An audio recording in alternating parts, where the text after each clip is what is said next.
Good evening, everyone. My name is Moira Flood, and I am the Alumni Engagement Coordinator here at Alverno College. We are so thrilled that you're joining us this evening. We have a wonderful panel of very diverse women who bring a lot of different perspectives and experience to the table.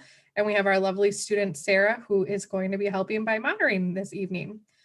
As the presenters are speaking, we're going to ask that you put your questions either in the Q&A function, which will be at the bottom of your screen, or the chat feature. And we'll have some time towards the end to answer any questions that people might have. But otherwise, I will go ahead and turn it over to Sarah. Thanks, Moira. Well, welcome everyone. I'm super excited that we get to learn a little bit more about everyone's background and your current positions and what you all are doing now in your roles. Just to start off with introductions, if Carla, if you want to go first to give us a little overview kind of about yourself, your organization, and what you do specifically in your role, that would be great. Sure. First and foremost, thank you for having all of us here tonight. My name is Carla Elena Chevese. I am a former alum from Alverno College. I graduated in 2014 with a BA in corporate accounting with a double minor in mathematics and Spanish, a certificate in pre-medical studies from the University of Wisconsin-Milwaukee, and then I did another certificate at Marquette University in leadership and development. I'm currently at the Medical College of Wisconsin as a community and program research coordinator for the All of Us research program. Great, thank you. Tani, do you want to carry the next question and give us a little background on yourself too? Sure. I echo Carla. Thank you for having this panel discussion on this evening. And it's good to be among all of these wonderful women. I am a Alverno alumni. I graduated in 2020 with a master's in organizational development, and I am the community outreach manager for Versity Blood Center of Wisconsin. Most people know us by Blood Center of Wisconsin. We just went through a rebranding effort probably about 2.5 years ago, where we added on additional blood centers throughout the Midwest. So we went under the umbrella name of Versity. But primarily what I do is serve in our OPO, which is short for Organ Procurement Organization, and I am the community outreach manager. Great, thank you. Martha? Hello, everyone. And again, ditto for what has been said by Carla as well as Tani as to this invitation to be able to be a part of this panel discussion today. I am not an alumni of Alverno College. I am a current graduate student within the Masters of Business and Administration. And I work for Feeding America, Eastern Wisconsin. I am their new Director of Advocacy and Outreach. And I am just, again, really excited to be on this panel and hear from some real alum of Alverno College. Well, thank you, Martha. Latoya? I am Latoya Bates-Burns. I am a founding director of Wounded Wings Association in Milwaukee. In my role, I get to do a great deal of community outreach, recruiting and development of staff and volunteers, and one of my favorite parts is the creation and development of programs and services for the women and girls that are our participants. I am also an Alverno alum. I graduated with a bachelor's in business and management, adult education, and psychology. I returned to Alverno for graduate school and obtained a master in organizational development and adult education. And I also have a master in pastoral studies from Cardinal Stretch University. And I am thrilled to be with so many wonderful, wonderful people. So glad to hear more about you, wonderful ladies on the panel, and great to spend part of our Women's Month together. Well, thank you, everyone. I'm sure our participants really appreciate hearing your background, that you do have really strong ties with our Alverno. considering that you all have an experience with Alverno, could you guys speak on the experience that you've had in terms of any pertinent student groups or extracurricular groups that you were a part of that were really impactful to where you are now? Or were there any really interesting and unique internships or student experiences that you all had when you were at Alverno that you believe helped shape your experience to where you are now in your current roles? Carla, did you want to go ahead and get started and kind of? Absolutely. Let me make sure my microphone is on. Yes, it is. So when I was a student at Alverno, I was the student president for Hispanic Women at Alverno. And I think right now it's currently called Chicas. So it was a fusion of two different organizations or two different student groups, and then it just became one. I was also involved with Hispanic Professionals of Greater Milwaukee as a student member. And then I did an internship at Deloitte, which obviously opened my eyes towards the world of accounting. And then I pivoted towards research and science. And I'm currently involved outside of Alverno. I'm currently a board member for the Milwaukee Area Health Education Center. So again, I'm incredibly invested in health and then making sure that our constituents are aware of this. Tani, you can go right ahead, jump in. Sure. So I did not belong to a student organization during my time at Alverno, but I am a member of Alpha Kappa Alpha Sorority Incorporated, and we have a strong mission of serving the community through various different community outreach initiatives. So there, and Alverno is a part of our city chapter as uh, uh, our graduate city chapter. So I feel like that there's a strong tie there, and the missions are connected as well. Thank you for sharing, Tani. Martha, as a current student, is there anything you're involved in currently that you want to share? No, I'm not. I'm not currently involved. And I started Alverno the fall right before COVID hit. So I did not get an opportunity. I was robbed of a year of being able to serve on the campus. But as Tani and Carla mentioned, a part of a number of different boards, nonprofit boards throughout the city. Literally right before this call tonight, I'm a commissioner with the city of Milwaukee for the Equal Rights Commission. And so we had an executive committee meeting tonight where we're talking about a number of different legislations and resolutions that have been passed at the city level protecting folks' rights. And so I do get my serving in, but once outside opens back up, as I like to say, I look forward to doing more on Alverno's campus as a student. I definitely feel you. I started around the same time and had the same experience. So I look forward to serving with you once we have some more opportunities. Latoya, did you want to share any experiences you had with any student organizations or internships or unique placements or anything that you went through during your time at Alverno? You know, I'm sitting here thinking about all of my experiences, and I got one. Honestly, I started off in undergrad as a traditional student, but I worked a lot. I was at a point an Alverno ambassador. I lived on campus for my first year, so I was really excited to be at Alverno and be part of the sisterhood. So I was one of those people when there was new students coming in, I would tour them around and tell them all about the college and let them see my dorm room and let them meet my friends. And it was so out of character looking back for me. I really, really loved being there because that is not me. But I didn't actually do any internships though. Because of my work schedule, I was allowed to take some additional coursework in lieu of that.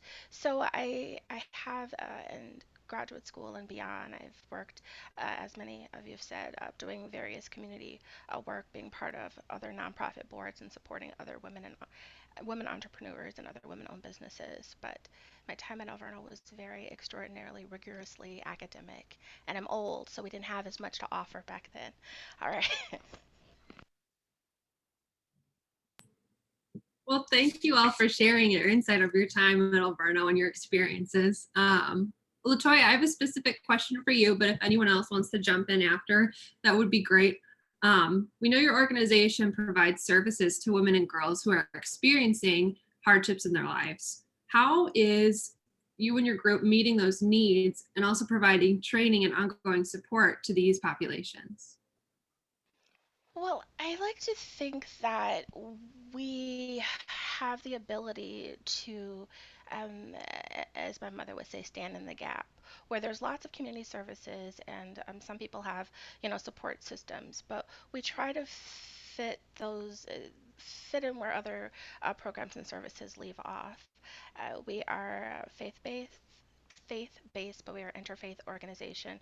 So we try to kind of bring in spirituality and that type of thing to our services.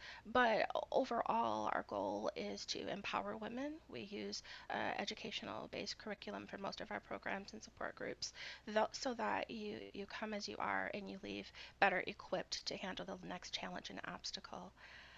During COVID, for everyone, I know it's been very challenging, but working with populations that have acutely more stress and strain and issues has been really challenging, especially since we're very volunteer based. 99% of our people that work with us are volunteers. So there's been some challenge, but in recent months we've been able to get up and get out, and as Tawny said, looking forward to outside opening up, and working to diversify our services and platforms, and partnering with other community organizations so we can better deliver our programs and services to those in need.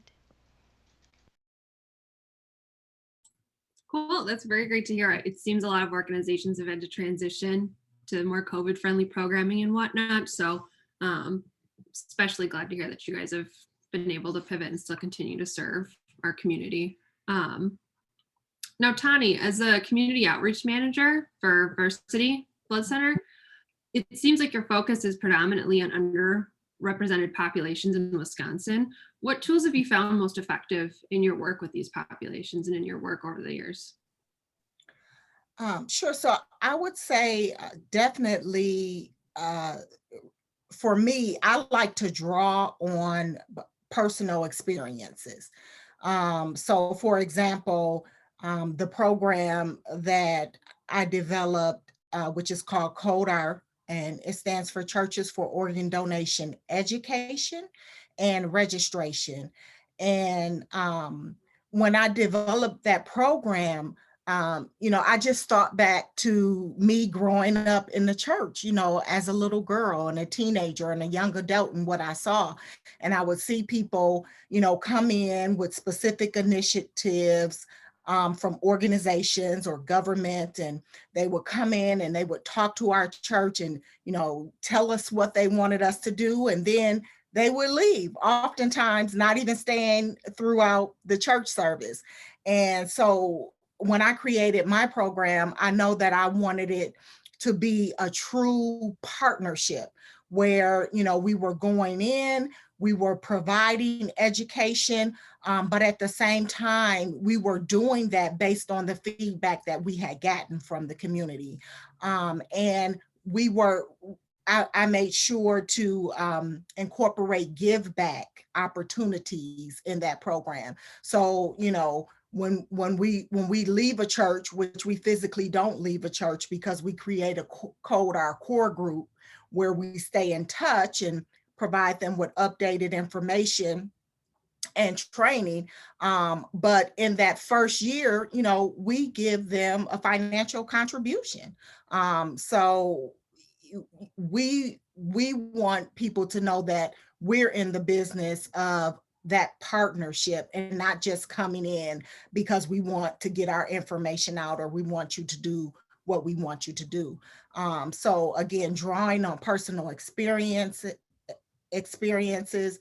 meeting people where they are. When I have my education sessions, I like to speak frankly, and I want people to speak, to share their thoughts in a very frank manner.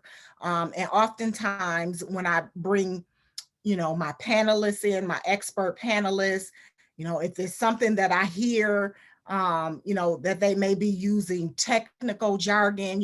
I'm sure to approach them afterwards, to go over that, next time, how would you say that differently so that the average person who is not, a medical professional could understand that. So, I truly believe in that. And then the last thing I would say is to collaborate to create unique opportunities. And, I try to go in to any engagement, initiative, or event, if I'm planning it, knowing that I don't know everything. So I'm looking for experts, within the community that can come in to help me build something where we, both can have input and bring our expertise to the table, and then create something that's unique and powerful.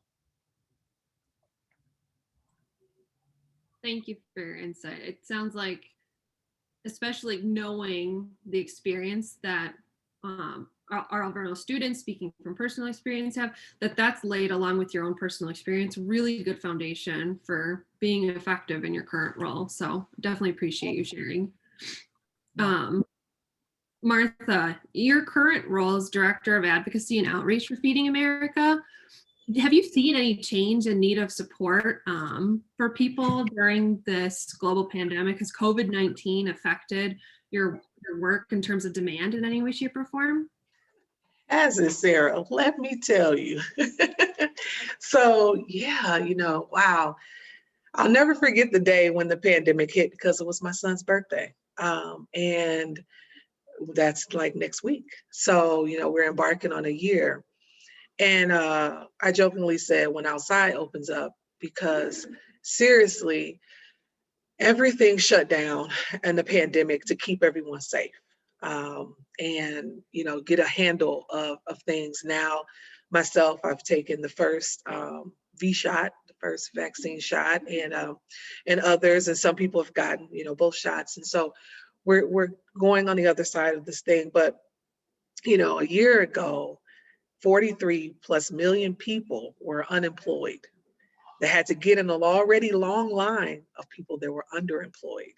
We have a huge population of folks that are, I hate the term working poor, but are, living in poverty. They're low income.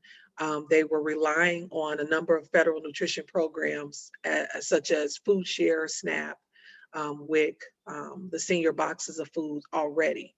So now infuse 43 more million people into that line. So definitely my job was impacted. I've been at Feeding America Eastern Wisconsin for 1 month. My role is completely brand new. My department is completely brand new as the Director of Advocacy and Outreach. But prior to that, I'm not new to food insecurity. Prior to that, I was at Hunger Task Force for about 5 years doing similar work. And Feeding America Eastern Wisconsin is the largest hunger relief organization in our state. Our mission is pretty much, it sounds very simple, but it's very hard, is to solve hunger. And so I can give you a bag or a box of food today, and help you or your family. But my role as an advocacy director is to really try to find a way to do public policy around that. And that really gets to the piece of all of these lives. And someone I heard said to stories, get to the stories, all these people that's directly impacted, how do we effectively tell their story to see public policy change? So that supplemental nutrition assistance program is really just that, where people aren't having to supplement and come to our food pantry. By the middle of the month, someone runs out of food stamps before a pandemic. 1 in 4 people are suffering from hunger, and they're typically usually a child. So that may have relied on school breakfast or school lunch, and now schools are closed. So our jobs, I could go on and on and on as far as the different departments and directors within the agencies, and both of the agencies I mentioned was completely impacted, and had to pivot and shift and really advocate, be strong hunger advocates with our elected officials, and really getting people on board to share their stories, to not feel inferior in a pandemic, in a crisis, and really give that sense of urgency of why they need to tell their stories. And again, Feeding America Eastern Wisconsin is the largest hunger relief organization in our state, serving 35 counties. So things and statistics I just rattled off at you, you probably was envisioning Milwaukee. I might have gotten you down to Racine or Kenosha, maybe even Green Bay or Madison. But think of our rural communities as well. So 35, we have 72 in Wisconsin. So cut the state in half, and that's where we represent the whole right side of the state.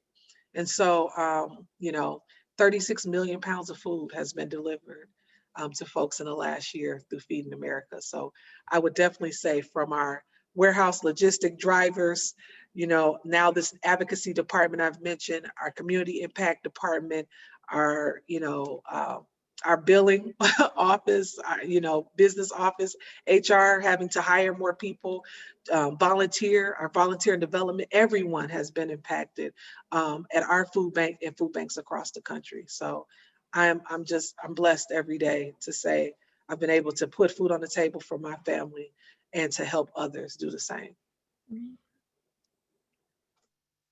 Thank you. It sounds like the need has definitely changed, and you've experienced seeing the need for support changing. Have there also been a proportional amount of people offering assistance to Feeding America? Oh my gosh. It makes you just want to cry. People literally bring us their whole stimulus checks. I don't need this. I know someone else. I know my neighbor needs this. We have great partners, and we have a partnership with Myers. And about a week ago now, we partnered with Myers and we passed out 6,000 turkeys in 3 hours on Milwaukee's northwest side. And the calls that we got from folks, because you have to think, if you go to a pantry, and if you've ever donated to a pantry, you might say, I've never done that. You've gone to State Fair Park, you've gone, and taken a couple, 2 cans of perishable items, you've donated to a pantry, right, or a food bank. It's oftentimes it's canned goods. It's not protein. It's not meat that's not in a can. And so, people were just very appreciative. So most definitely, time, talent, treasure. Absolutely. It took tons of volunteers to pass out 6,000 turkeys, about 400 cars in so many hours. And every day, like I said, the stimulus check, the talented people that I work with, that are constantly pivoting and trying to be creative with and be very, very frugal, because we are getting monetary donations, but we know we have to still make it stretch to be able to do 36 million pounds of healthy, nutritious food across 35 counties. So it's definitely a time, talent, treasure. And folks, our community has really stepped up. I mean, it really gave me faith, in all honesty, in people again, to see just the generosity. Folks are doing their own food drives in their neighborhoods. And again, just, stopping in our offices and bringing just cars and van loads of food that they go purchase. If they did it with their stimulus or their paychecks or whatever, they're contributing because they see the need. The lines, the food, we do mobile pantries. So pantries are closed because of, the emergency set forth by the governor, the public emergency. And so everything's outside. So it's a visual now. I think people, honestly, hunger is one of those issues it's not at the forefront sometimes. And so people are seeing lines wrapped around buildings and blocks and want to get involved. So definitely a spike in that. Thank you for sharing. I know sometimes getting numbers that big thrown at you, it's hard to kind of visualize, but having the visual of those mobile food stations and whatnot, I think it really helps put in perspective what can be done by anyone that's watching. And if you're interested, I'm sure Martha would be happy to give you more information too, on how to reach out and help out. Now, Carla, a lot of your work, it sounds like it had been inspired by a personal experience in your personal journey, much like Tani's background and experiences as well. And you're also in healthcare and in the healthcare field. Can you share a little bit about what the All of Us initiative is and how that was really important and why it was important for you to get involved? Absolutely. So just to provide a little bit more context, when I was entering my senior year of college, my mom was diagnosed with breast cancer. And so that made me reevaluate like basically my life and basically where I was going. And so I decided to pivot.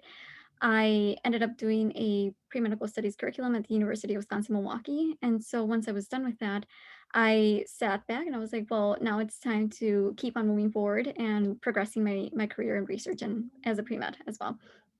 So what the All of Us Research Program is, it's a nationwide initiative to have 1 million or more people participate to basically advance precision medicine by means of creating a genetic data bank. And so it's been, I think right now we're entering our 3rd or 4th year. So it's a very ambitious effort. Obviously the pandemic has affected all of us, no pun intended, in more than one ways than we would ever thought. And so, yeah, so I think that one of the main reasons as to why I thought that I wanted to continue down this path as a first generation, as a Hispanic, as a Latina, I thought that it's important to have representation. Number one, I am the first in my family to embark on many of these things, and so it's a scary path. And so, however, Alverno has definitely prepared me to embark on this. And so by means of being very strategic with what I do and being very intentful and having a lot of passion behind what I do. So yeah. Well, thank you. And from my understanding, the All of Us initiative and your own personal history and whatnot, that's really been inspired by the accessibility to quality health care and having quality care and treatment, right? Correct. Mhm. Awesome. Thank you. Thank you. Now, a question for all of you. Just, I think it's something that's definitely been in the back of my mind for this last half an hour, but I'm sure plenty of other people's. You all are very active and involved members in your communities and in our community here in Milwaukee area. What would you say is some of the most rewarding pieces of work? I know you've all shared a little bit, but is there anything in specific that really stands out to you? Tani, did you want to start? Sure. So, what's most rewarding for me is when I can see someone, you know, who have every reason why organ and tissue donation and being a registered organ donor is wrong, or um, Black people don't do that, kind of thing. And then seeing them transition, whether it's over, several education sessions or maybe just one opportunity to engage with that individual, but seeing the light go off for a person like that just makes my heart happy. Because when you talk about organ and tissue donation and being a registered donor, when is the time really to have that conversation? You hear a lot about why it's important to give blood. We learn about that in high school. We have blood drives. But when do you talk about what happens to your body when you die? And that one organ donor can potentially save up to 8 lives and enhance the lives of 75 more people through tissue donation. When do you get a chance to talk about, over 100 people are on the transplant wait list waiting for the organ that they need to survive? I mean, there's really not an ideal time and place to have that conversation. And so for me, that is my role, is to create unique, interesting, if you will, fun opportunities for people to learn about organ and tissue donation and be so inspired to join the registry. Right now, we have about 1,700 people in Wisconsin alone who are waiting on the organ that they need to survive. And so one of the unique events that I have coming up is called Lifeline, and it is an art exhibition.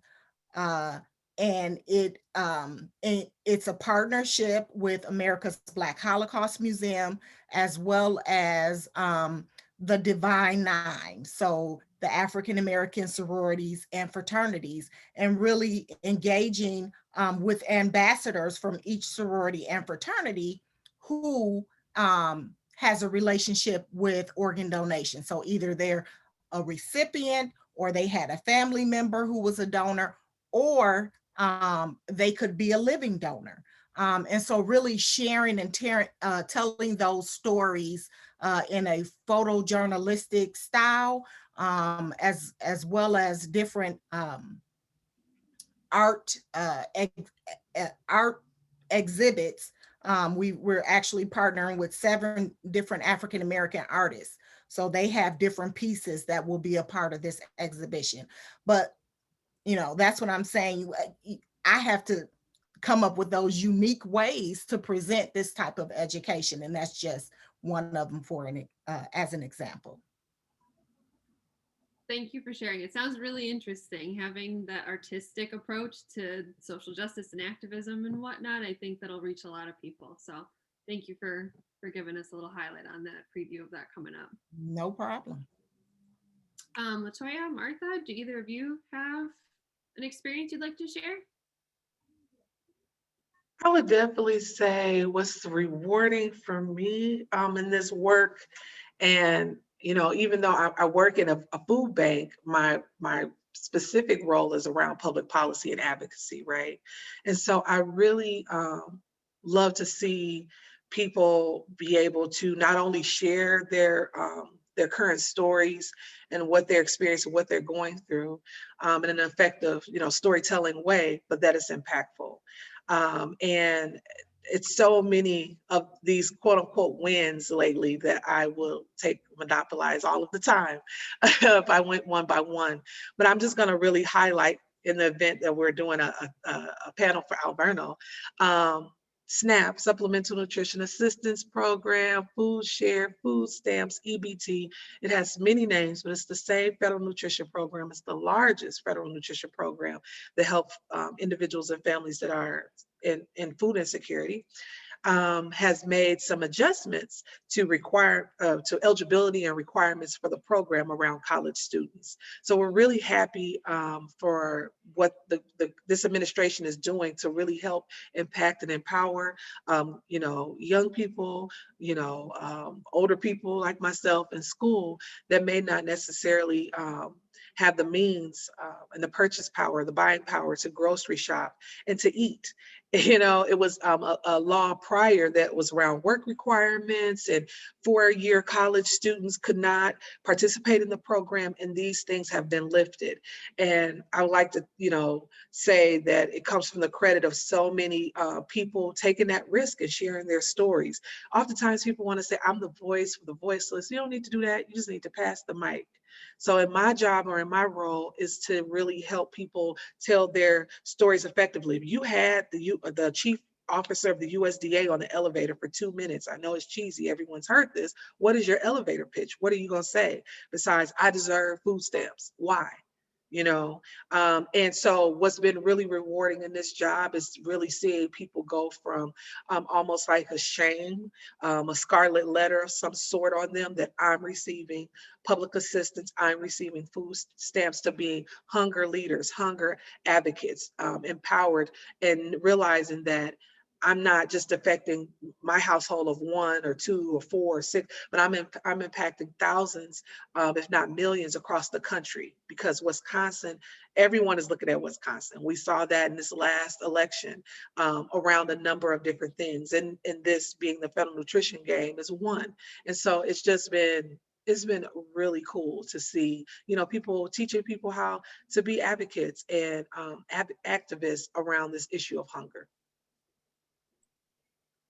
Thank you for sharing. Carla or Latoya?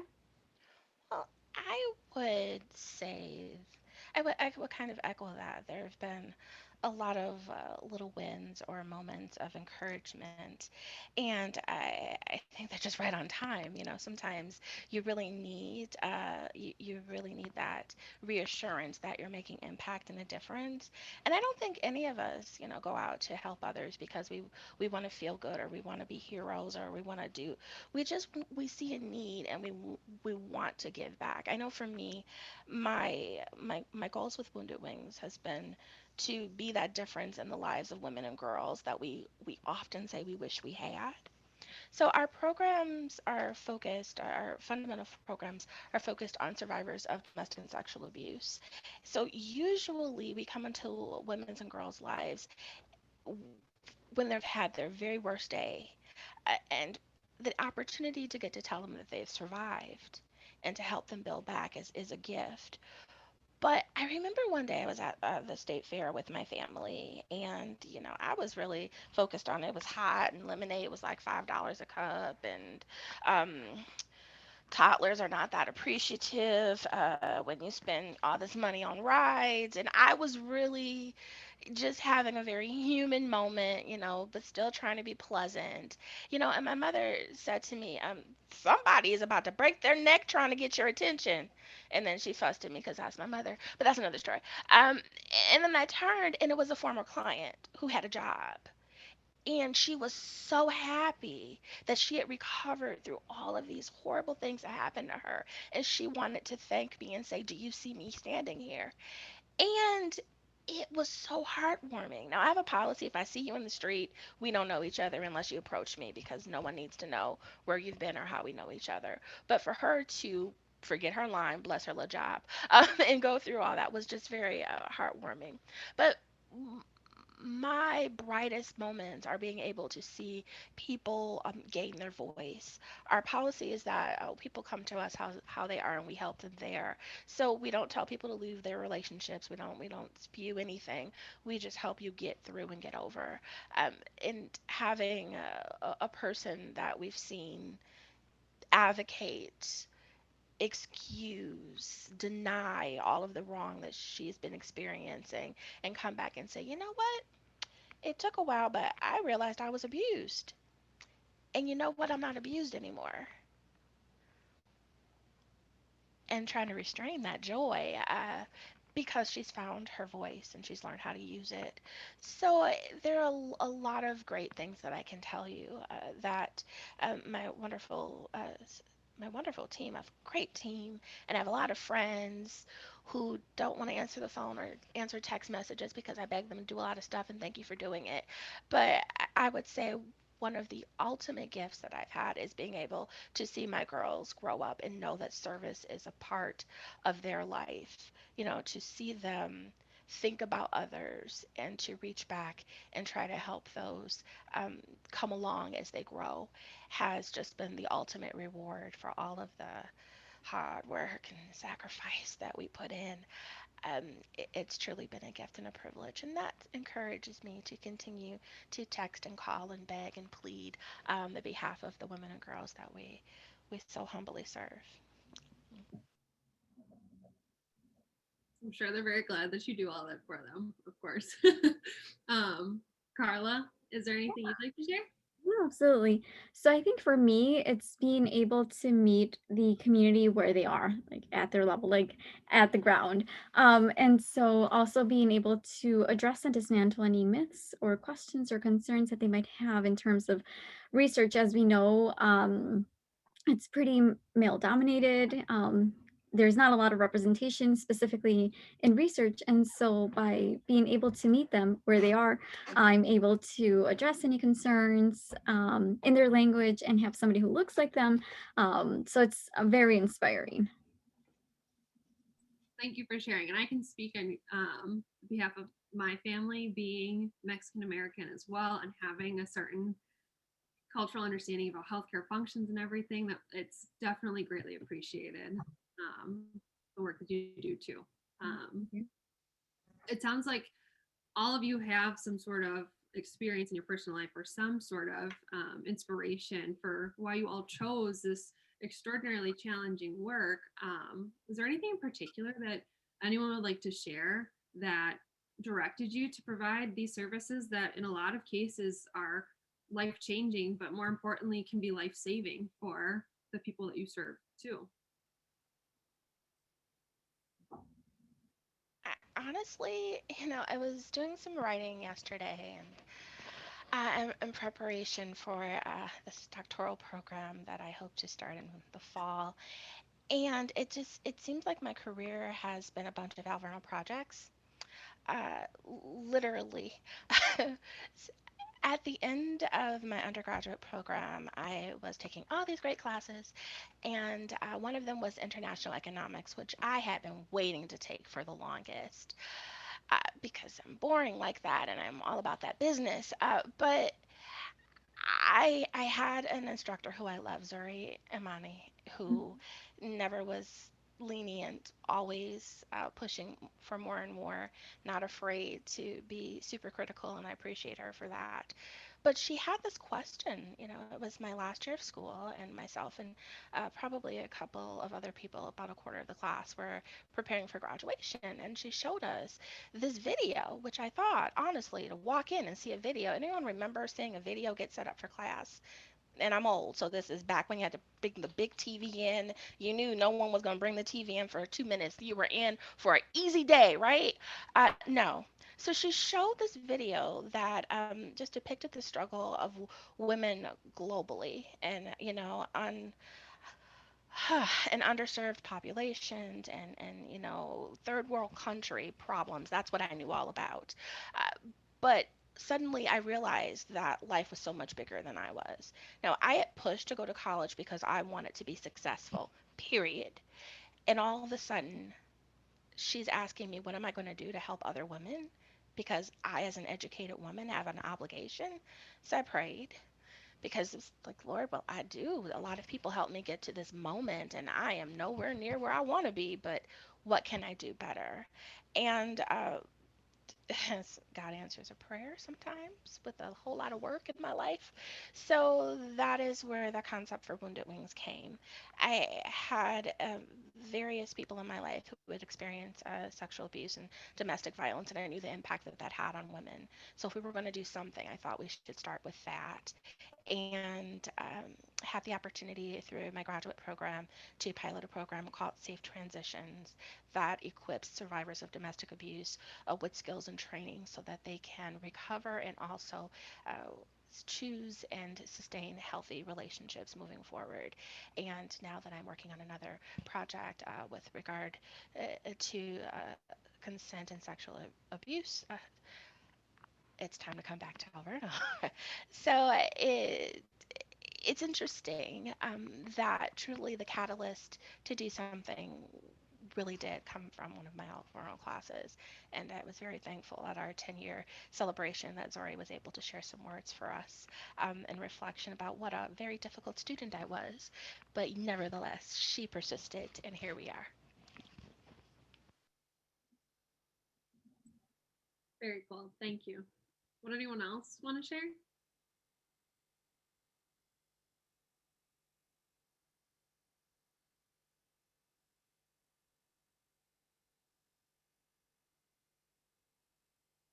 Otherwise, it sounds like everyone has had really unique academic experiences too at their time at Alverno.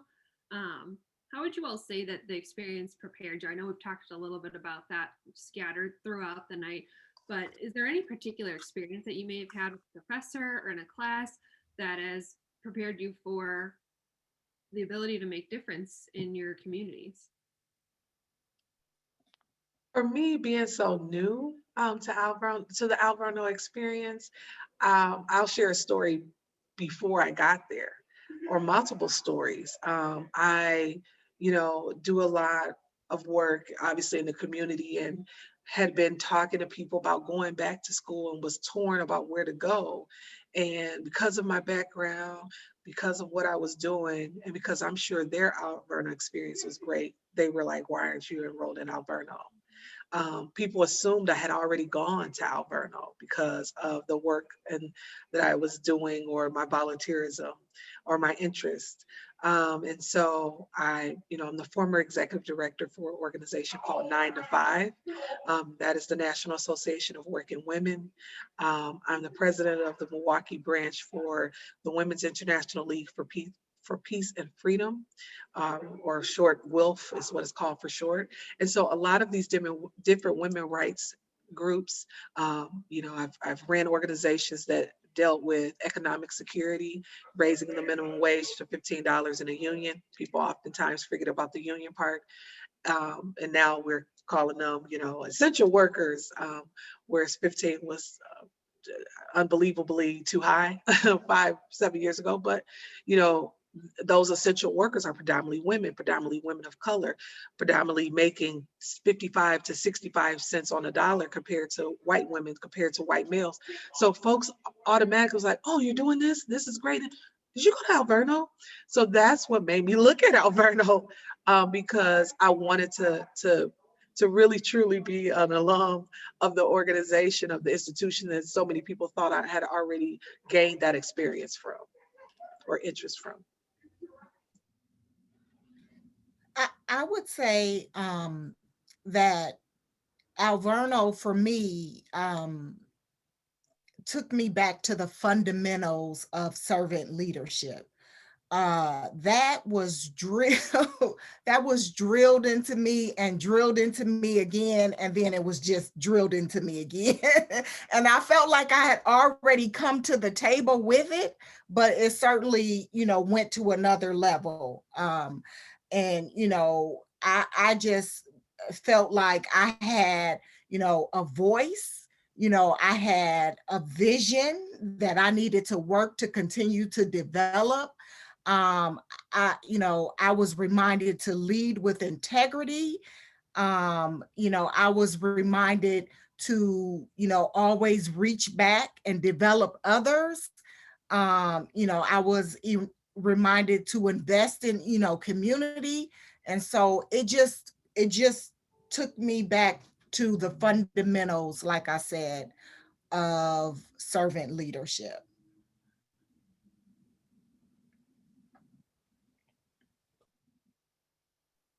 Thank you, Martha and Tani. Carla, did you have anything that you wanted to add about your experience in Alverno? Yeah, absolutely. So, in my family, I am technically the second to go to Alverno. My sister was the first one to go to Alverno.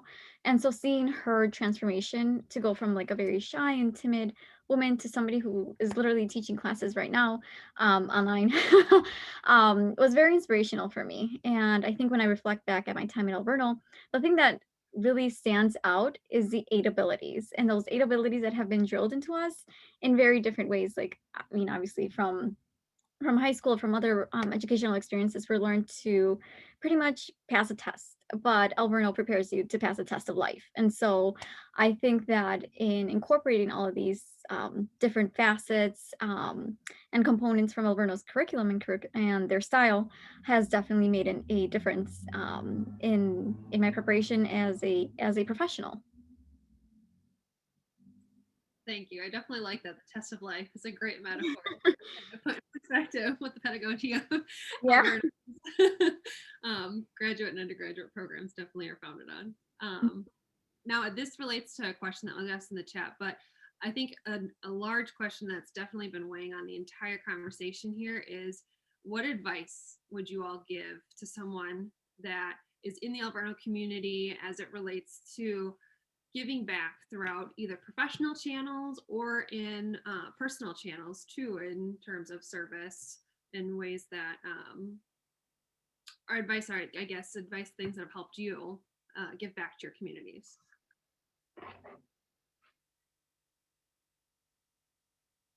I'll go first. Don't forget where you come from. And so don't let titles get to your head, because they're just titles, I think. So you think that in the grand scheme of things, also, build your network, but build it strategically, and also learn something from every person that you meet. Because I think, in like, obviously we, well, not right now, we can't meet a lot of people, but we can on a virtual format. So I think that taking those nuggets of wisdom from anybody that we interact with can definitely build our repertoire and our understanding. I would add on to that and say, seek out development opportunities. So, if there's someone, you like their leadership style, or, you want to tread, the path that they did, seek that person out and develop a relationship, and, formally ask them to be your mentor. And then I mentioned this before, but, as you're climbing the ladder, or as you're finding successes and you're gaining experience, never forget to reach back and develop others. And then the last thing that I would say is, make sure that you are incorporating self-care, because this work, you know it's not for the faint of heart. And so you have to take the time to have good family time. You have to be able to take care of yourself. I don't know what that looks like for you, if that's a massage every week, or, making sure that you take a vacation every other month. You need to incorporate that into, you know, everything else, and plan for it, and make sure that you're taking care of yourself. I want to expound on that a little bit more around the self-care piece. Um, I think it's number one. If you're not whole, you can't do this work. And it's so important that you have to be whole. And it's not a marathon is not a sprint. So it's gonna take time for change, and um, you know, for you to build up, and for personally or professionally, it's just not gonna boom happen overnight. I know we all have our expected graduation dates, and you know, our timelines, but things happen, pandemics happen, change happen. And so realizing or recognizing that, knowing that you're in this for a long haul. So Mhm. I think self-care is so important at the forefront. And personal story, when I knew I needed more self-care, was someone asked me, what do you like to do for fun? And I couldn't answer the question. So, burnout is real, Mhm. and you just have to have a healthy work and life balance. And I think that's what this pandemic was about. It was about a pause for us to take that time. And we're not missing a beat because of technology. We have the opportunity to meet and make our networks even broader than before. We've thought of the city, or maybe the state, or okay, maybe the country, but we could do the world. We could connect with people around the world because of the technology now, and being quote unquote forced to. So I think definitely self-care and prioritizing is going to be so powerful in how things are going to play out for you in your personal and professional careers. And if you're the smartest person in a room, you need to be in another room. You can seek out and look for a mentor. I've learned so much being a mentor to people sometimes, so definitely the reaching back piece as well. But if anything, you don't get anything else out of this conversation tonight, the self-care piece, because you don't want to burn out, because if you don't do it, who's going to do it? And if you don't do the work now, when is it going to get done? So we're all what the world has been waiting for. The world's kept waiting on us to catch up, so that we're able to help make it a better place for everybody. So self-care, self-care, self-care.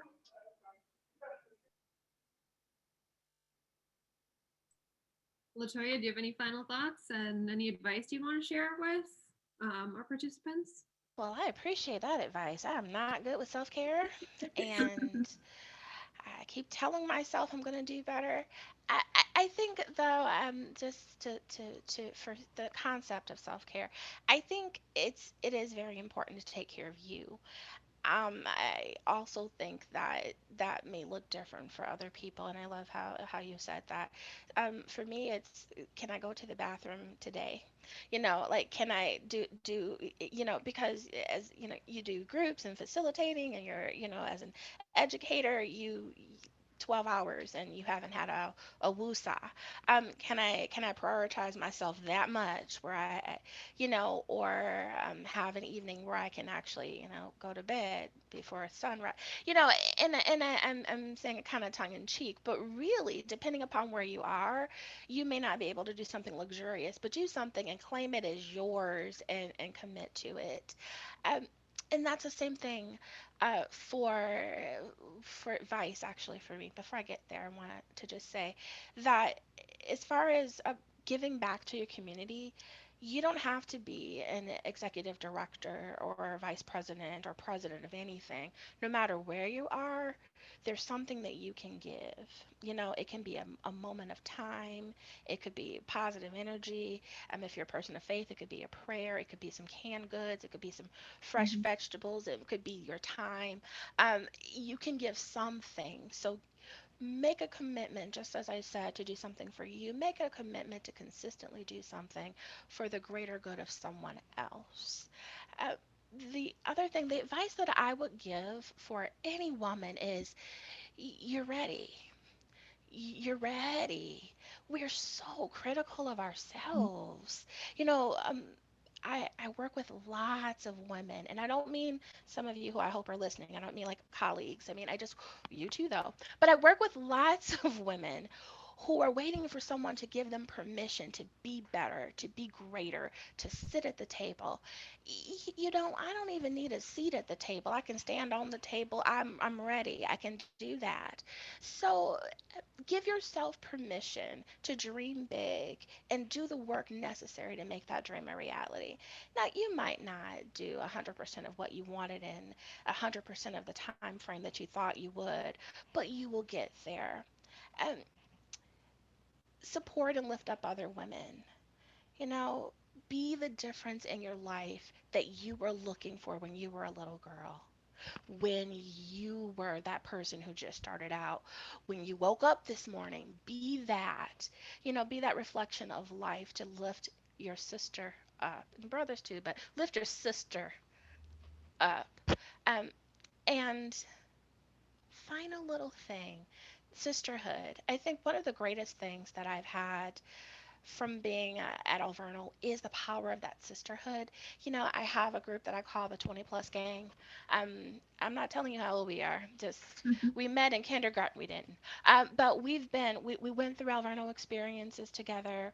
We weathered the storms of life, and we stick together and check in, and we're there, for each other. So I know at any given moment that whatever problem I have, there is someone that I can text or call. We don't do that though, but we could, that will support me and hear me and feel me and truly have my back in that moment. We don't have to talk again for another 2, 3, 4, 5 months, 6 years, but I know that she has my back. So build your circle. Know that you're ready. You are perfectly and wonderfully created just the way that you are. Your time is now. When you're ready to put in the time to get to that next level, you will get there, and bring your sisters along with you. So that's my one thing. I wasn't a math major. I wasn't. All right. Those are all important things. So, I mean, we won't keep track of counts or anything like that.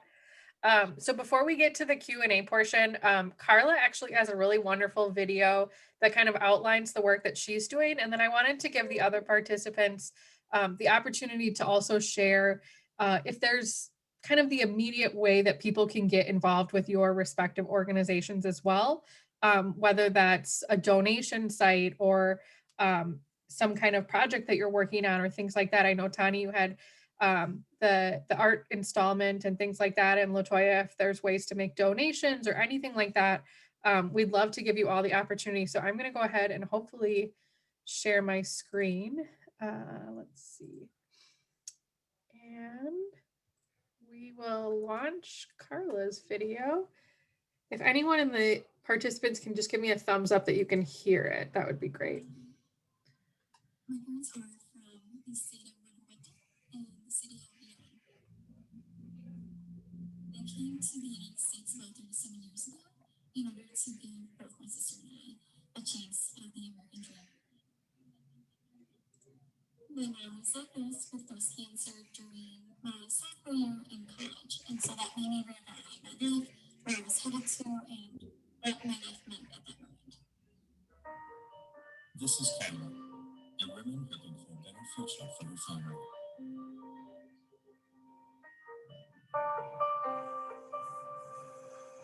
I think in realizing her obstacles and seeing what she went through made me realize that impact with the patient and with the Hispanic population. Que ella se enfoca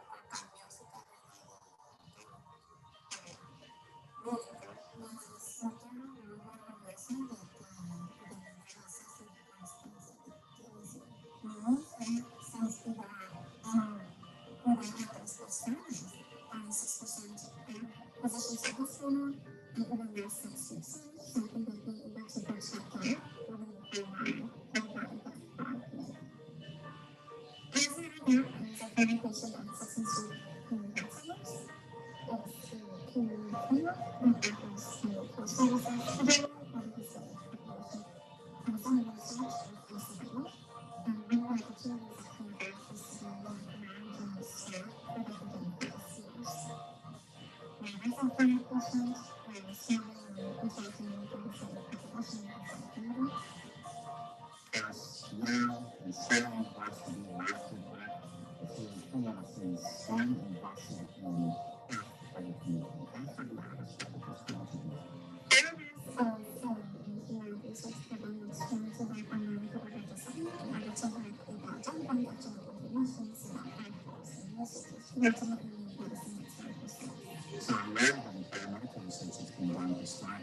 In certain cases for certain ethnic minorities. We're really trying to say for this person, what's the best medication based on their genetic profile. and able to speak with Hispanic populations.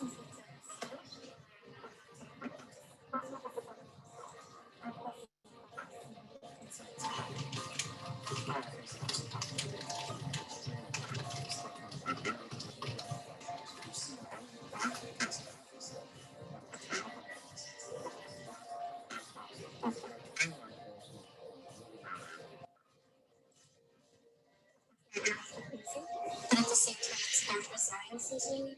I think that I use that as an asset with my students.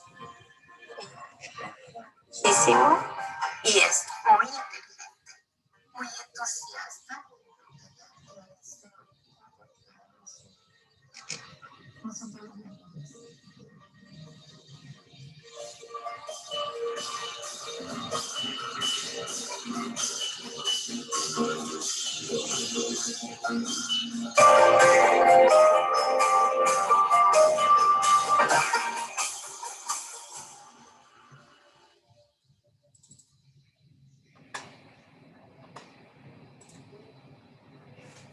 I've watched that a few times and I still get chills every time your mom comes on the screen and just talks about how proud she is of you. So that's really a wonderful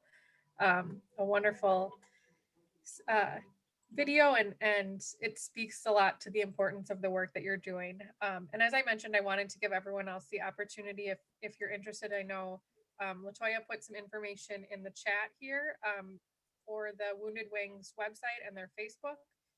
Martha or Tani, did you want to share any information in terms of getting involved or making donations or anything like that before we jump into the questions? Sure.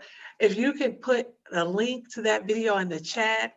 I was catching bits and pieces of it, and or share the video out to the group. I would love to see and learn a little bit more about Carla, her family, and All of Us program. Again, I'm with Feeding America, Eastern Wisconsin, and as I mentioned, we've passed out over 30 million pounds of food, during this pandemic. So it's like 89% more food has been distributed for our organization in comparison to 2019. And we are just seeing it on the news across the country, everything with this pandemic and the issue around hunger. And so my ask is that every nonprofit organization usually has a fundraiser, and it's kind of been a hibash or having to pivot and shift to doing things more virtually. So we have our spring virtual fundraiser coming up. It's called We Need Help with the Dishes. It takes place April 22nd through April 26th. And right now, I'm just asking like close family, friends, all of you all, my alumnus friends, to help by donating or getting me connected with a donation on some sort of a package for our auction. We have to have really great auction things to auction off, especially being so competitive with this virtual fundraiser thing right now. So I could put some information in the chat, but I did want to just properly make an ask and give you a little bit of background of what the package donation would be for. So thanks in advance. If you can't personally do it, so please let someone know at this time we're taking donations for our virtual spring fundraiser. Wonderful. And Tanya, I noticed that you put in the chat here that folks can visit versity.org/community resources, which will give an overview of your work as well as ways that they can get involved, which is great. And as I mentioned, we will also include all of the opportunities to get involved and to give back, and the updates from our panelists as well in the follow-up email that you should be receiving tomorrow. So that'll have all that information. So we'll go ahead and get into the questions quick. One of the questions that came in was, as a woman, what are some common misconceptions that people have? And how can we combat these misconceptions and communicate more effectively? Does anyone want to jump in?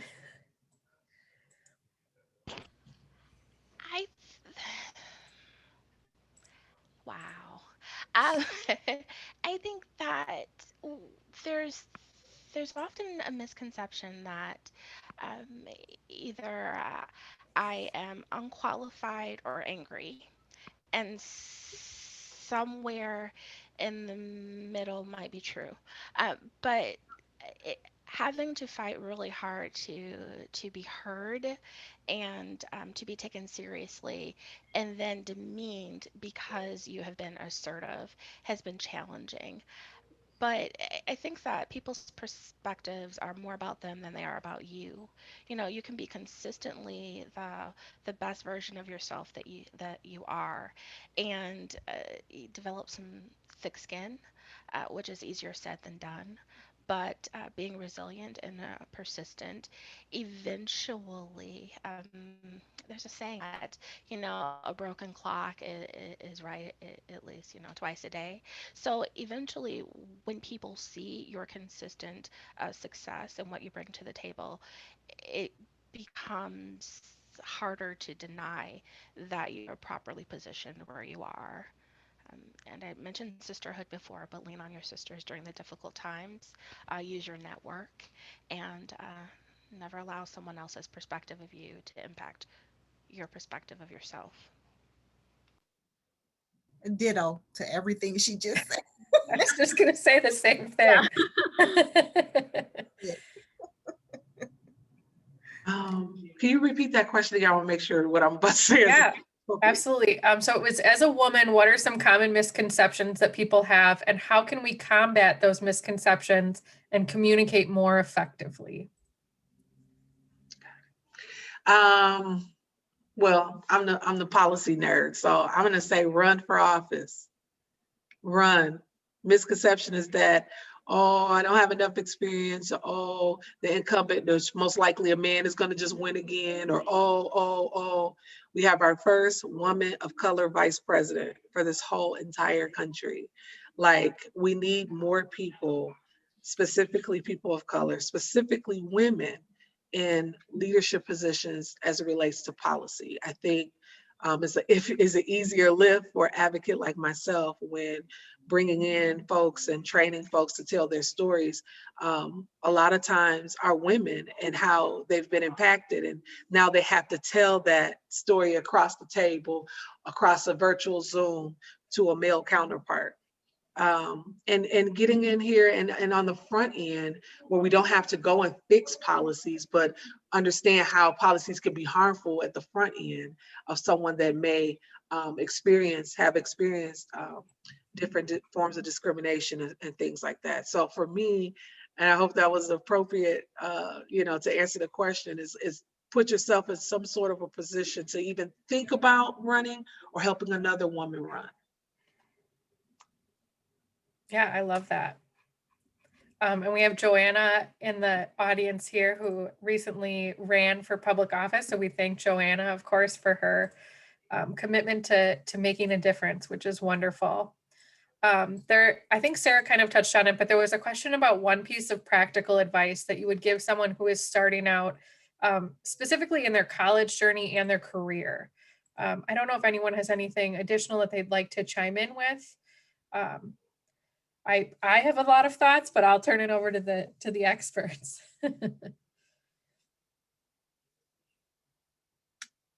I would say ask questions galore.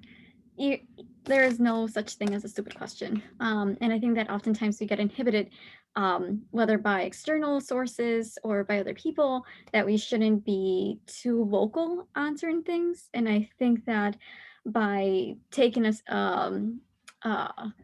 stab at it and asking questions, it positions yourself to discover more, not only about yourself, about other things, but also um, it opens other avenues for connections and your network. So for instance, in my case, I really wanted to get a paper published and I really wanted it to be in research. And so I pretty much cold called and cold emailed a lot of my former mentors. And I was like, hey, hi, I'm Carla. Remember me? I want to do this. And so out of all of these, only one was actually available and had the time to take me under her wing. And so because of her, I was able to publish this research. And so again, had I not asked that question, it probably would have still been on my to-do list. So I think that being very intentful and being very diligent about what you want and being very vocal, it'll get you very far. So I think that I saw something about, how do you know when you have your voice or, when you're comfortable in who you are? And that was a struggle for me for a long time. And so, what I would say to that is sometimes you have to for me, I'll just say it like this. For me, I had to still press forward in, some of the visions that I had, some of the work that was ahead of me, even with that noise in the background, I had to, like, I don't know the best way to say it, but I feel like you have to stand in that and still kind of move forward down, the path of doing, what you want to do, doing what you feel is right. Don't forsake to learn everything that you need to know. Make sure that you're doing your research, make sure that you're preparing yourself, but still, even with that, it's still that little small voice in the back of your head that may be saying you're not enough, or this person is better at this than you is. Sometimes you just have to move forward, do it anyway, even though you hear the small voice. My thing is I say a prayer and I just move forward. If I'm nervous, oh well, I just have to be nervous. And the more time you step out on that faith and do it, the more comfortable you'll get, as you continue to do that. It's going to be hard. You don't want to, who wants to be uncomfortable? No one wants to be uncomfortable. But to get to that place, sometimes you have to just step out on that faith and just operate in that nervous or situation where you don't feel as comfortable as you think that you should. And I liked the fact you Tani and Carla both referenced not taking like a title too seriously. And I think the reverse of that is also important. Is I think, especially as women, we have this mentality that sounds too, too high level for me, or I don't have those qualifications, or things like that. And I think leaning into the points where you feel a little bit uncomfortable and you feel like I'm challenging myself here, I'm putting myself in a position that I might not succeed, but it's an opportunity for growth. And I loved that both of you, made mention specifically about the title, and how, it shouldn't define you in terms of how accessible you are or how engaged you are because you have a high title or because you don't have a high title. And so I appreciated that point, and I thought it kind of piggybacked on what Tani was saying in terms of stepping out of your comfort zone and really making a point to try new things, to step outside of what and sometimes that can make a huge difference for other people as well. That you're setting that example, so I appreciate that. um there was one question, I'm thinking that it's probably mostly for Tani. It says, I have heard that it is especially difficult for people of color to find donor matches. Would you say that that this challenge stems from medical mistrust in the Black community? I think that some of it stems from mistrust. And, when I'm out in the community at my education sessions, I like to acknowledge that, the medical field has not always been easy for African Americans. And, there have been some things that have caused us to have mistrust. But, I'm always encouraging, people to not to acknowledge that, but still, move forward. And sometimes, when you're an advocate, you have to do the research. Like, you have to do the research on your own. If you feel like there is mistrust, a part of your responsibility is, doing the research and asking the questions, and getting one-on-ones with experts who can fill the type of questions that you want answered. And being able to make an informed decision. And so that's what I always encourage people to do. The other thing about there being a lack of organs available, especially for people of color, is correct. There has to be a genetic match, when they're looking at if if an organ is compatible with someone else. Checking genetics is a part of that. Checking for the correct blood type is a part of that. And so on the front end, if we don't educate and get people to register as organ and tissue donors, then we're always at a point where there are not enough available organs, and there's not enough available registered donors. So 30% of I talked about 100 over 100,000 people being on that organ donor or that transplant wait list. 30% of that 100,000 are African Americans. We lead the group of diverse race people in being that 30%. We only make up about 15% of the country, but we're 30% on that list. So I would encourage people that, if you have concerns about, the medical history of and things that happened to African Americans in the past, make sure you do your research. Don't just hang your hat on that and say that, nothing that's happening now is good for African Americans, because that's not right either. So I would just encourage us not to hang our hats on that and do the research.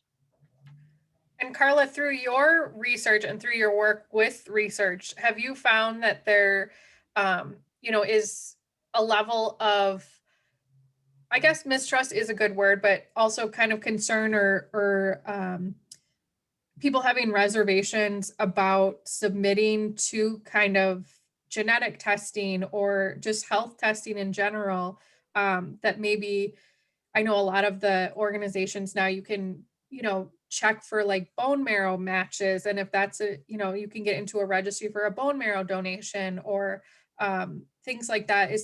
Are you finding that there's a lot of reservations, especially in minority communities, that they're either, kind of apprehensive about submitting to the testing, or apprehensive just based on previous experience with medical professionals, or just based on historical context in terms of kind of the shortcomings of our industrialized medicine as a whole? Mhm. Right. So I would say it's a little bit of both. I think it depends on who you talk to. But I think once you're able to address the concerns one on one with that person and say, no, this is actually what happened and this is what occurs, um, it alleviates a lot of their concerns. So again, demystifying or addressing some of their questions or reservations really illuminates them and helps them understand, like, oh, research isn't bad. I should definitely be participating in this. Like, why isn't like my entire family participating in this? And so I've definitely seen from being out in the community a lot of trends with this, especially with perhaps um, minority communities that are apprehensive, like you said. But again, I feel at the end of the day, it's communication and being able to address this on a one-on-one basis. That's great. Thank you. This sort of ties into the next question. So we had a participant comment that she found it interesting on World's Day for Women, or International Women's Day, that she didn't get a single message from anyone from the U.S. Yet most of her international students, both present and former, were sending thank yous. And so she was just wondering what experiences our presenters have had in their lives when it comes to the respect and love women receive in different cultures. And I think that can be tied into the medical and the healthcare experience. I think that can be tied into education. I think that can be tied into a number of different things. Would anyone like to take a stab at that?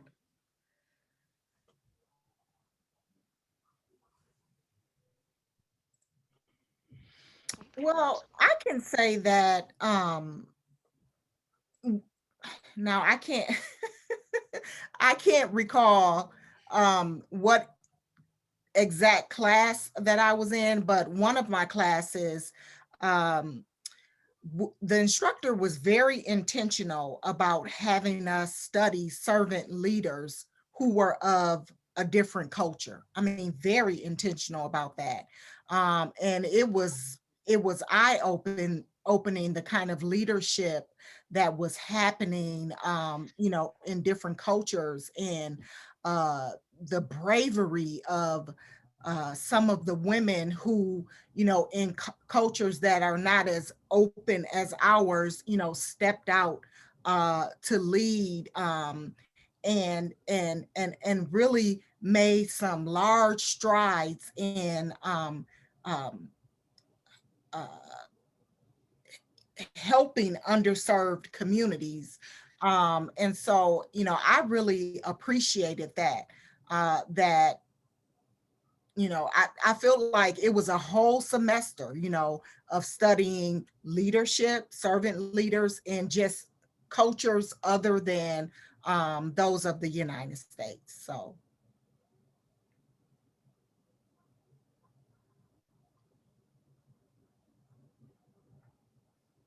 Oh, I I'm think a your part mic of is. the United Nations Association here in Milwaukee, and we have like UN Women, which is like a subcommittee of the United Nations, and the Commission on the Status of Women is coming up, and I can attest to what was said of women from all over the world. We're on this kind of like email thread and just the celebratory on Monday that I received. But that hasn't necessarily been my experience also here in the States.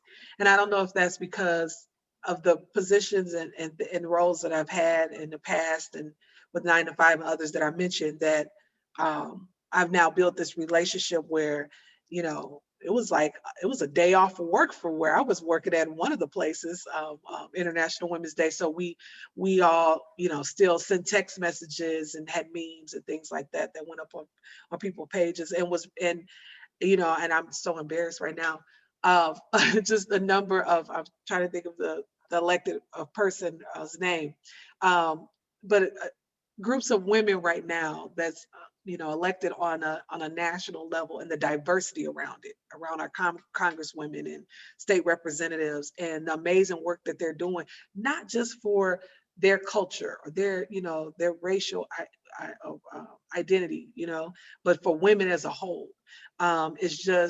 It's very empowering and uplifting to see that happening. And it's like, what took so long, you know? And that's why it gets back to my point about running. And there's an election coming up on April 6th. And so get your absentee ballot if you haven't, and register to vote if you need to, and do what you need to do for our babies in this upcoming state superintendent race. But that, back to the question, I can't necessarily say I've had that experience where it's been so polarized like that. It's been, I'm so blessed to now have friends across the world as well as locally that are all about empowering and uplifting and encouraging women.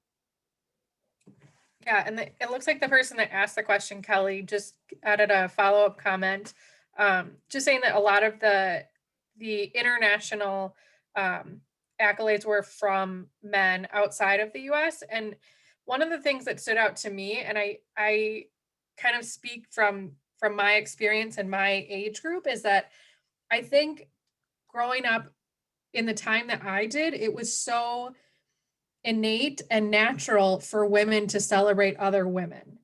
And I think as you go back in previous generations, women were not only not encouraged to make waves, but you know, they were taught that they were subservient to men or that they were less than men.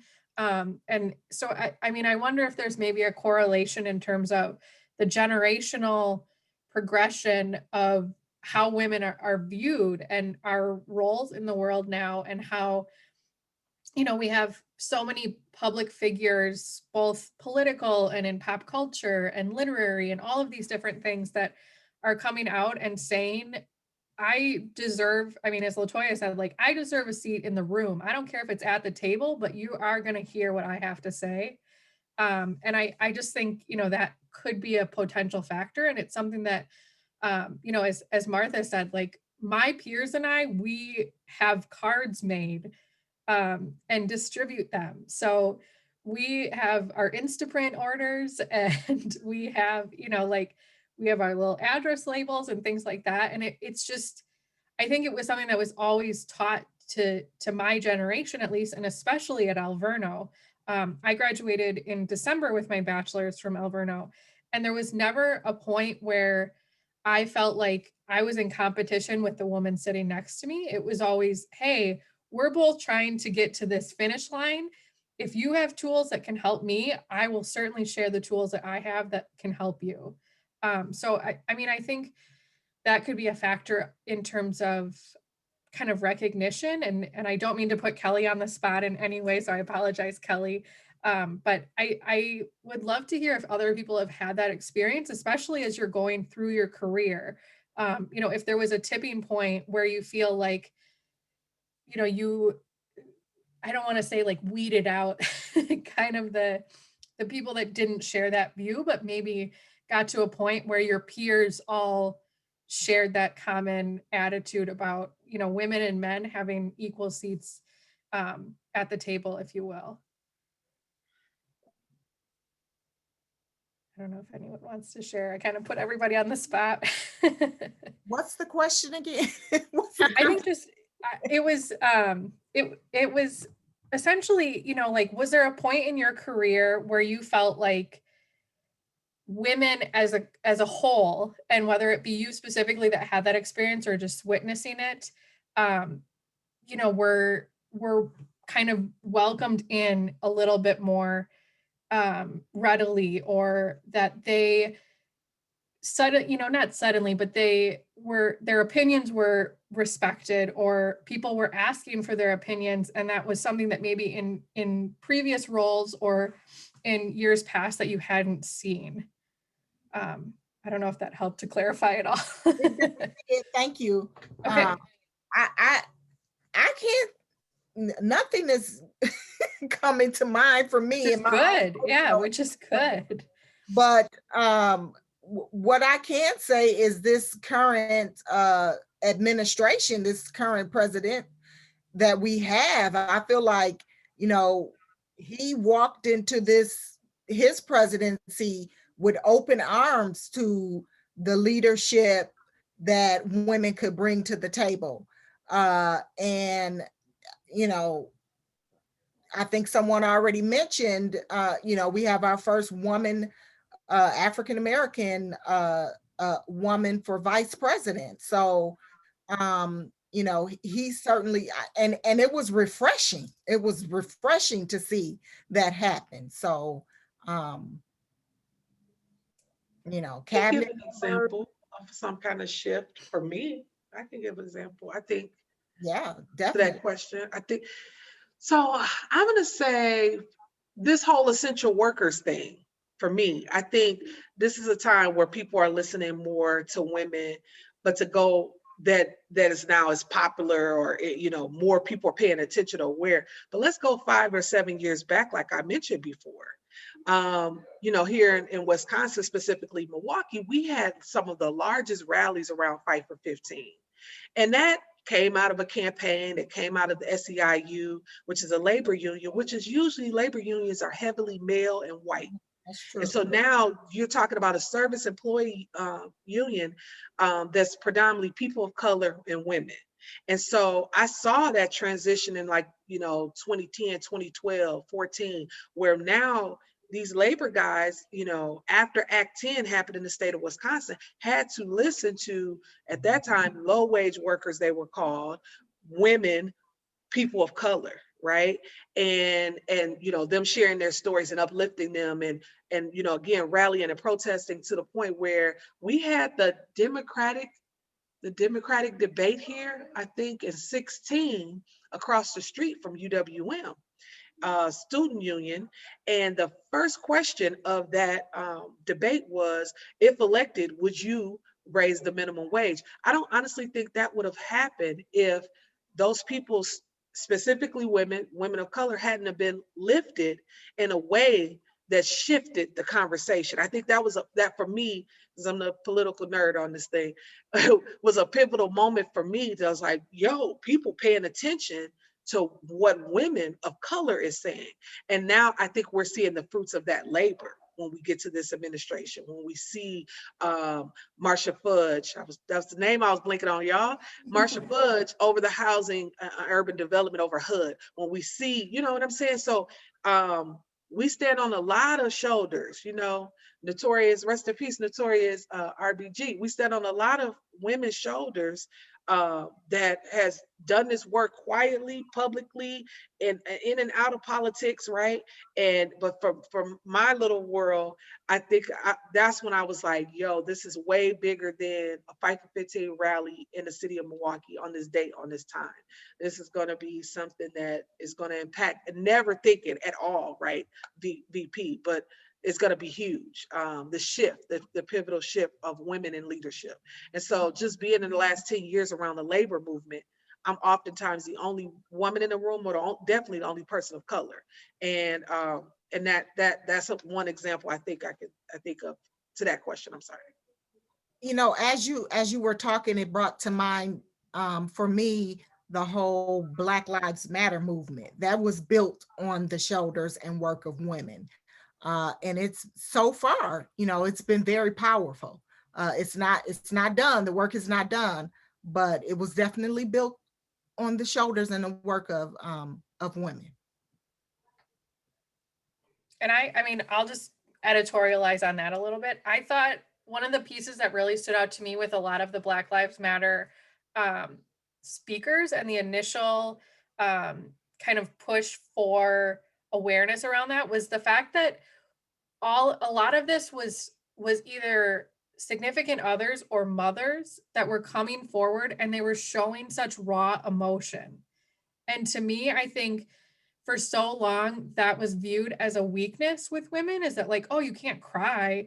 And I mean, how better to express the urgency and the need for change than to see someone who just lost a child or just lost a spouse or a partner, or a sibling or anything like that.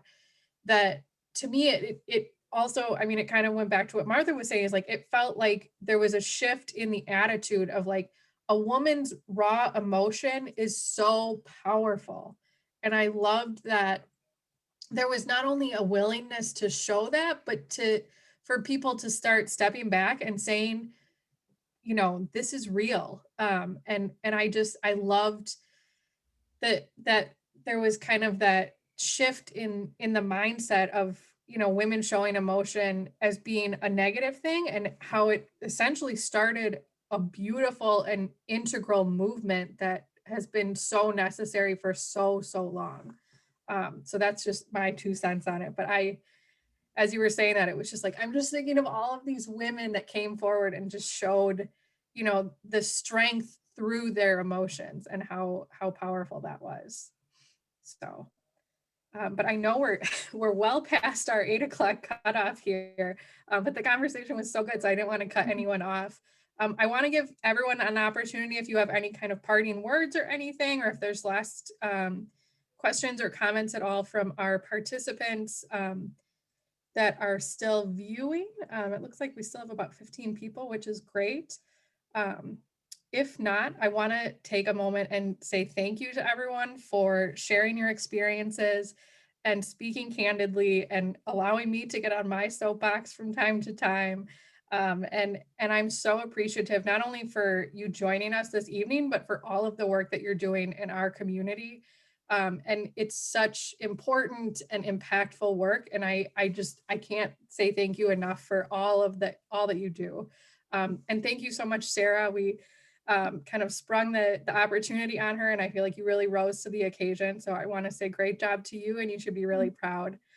So thank you all so much. I hope everyone attending enjoyed this and took something away from it. And we look forward to continuing to see all of the wonderful work that each of you are doing. So thank you all very, very much.